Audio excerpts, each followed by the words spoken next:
अब हमारे सामने क्वेश्चन आता है that for example A is a person, इसके खिलाफ एक जजमेंट आया था and he had to file an appeal against this judgement.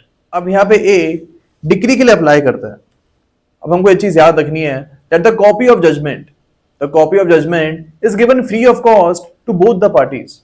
अगर आपको कॉपी ऑफ जजमेंट चाहिए तो ये आपको फ्री ऑफ कॉस्ट मिलती है एंड इसके लिए आपको कोई भी एप्लीकेशन लगाने की जरूरत नहीं है। But if you want the copy of degree, अगर आपको डिग्री की कॉपी चाहिए तो यहाँ पे आपको एक कोर्ट फी पे करनी पड़ेगी and you will also have to file an application.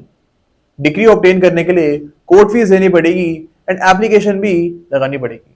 तो ये डिग्री और जजमेंट के बीच में डिफरेंस होता है। नॉर्मली आप देखोगे कभी भी आपको अपील फाइल करनी है अगेंस्ट एनी जजमेंट तो यहाँ पे डिग्री ऑब्टेन करनी पड़ती है एंड डिग्री के बेसिस पे अपील फाइल होती है and this degree came in 4 days। जो डिग्री आती है ये 4 दिन के अंदर अंदर आ जाती है। अब इसके बाद ए ने दोबारा से डिग्री के लिए अप्लाई की है। Now this can be allowed and जो सेकंड डिग्री है इट केम आफ्टर 23 days।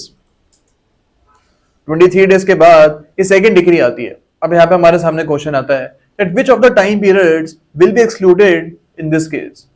यहाँ पे आप 4 days का टाइम पीरियड को एक्सक्लूड करोगे या फिर 23 days का जो टाइम पीरियड है इसको आप एक्सक्लूड करोगे। अब in this particular case both the decrees were filed within the prescribed period। Both the decrees were filed within the prescribed period and in this particular case the period to obtain second degree will be excluded। यानी जो यहाँ पे 23 days का time है इसको हम यहाँ पे एक्सक्लूड करेंगे as it is not compulsory to file an appeal with that decree which took the least time to get prepared। ये चीज हमको बताई गई थी in the case of state of UP versus Maharaj Narayan. तो ये चीज हमको यहाँ पे याद रखनी है।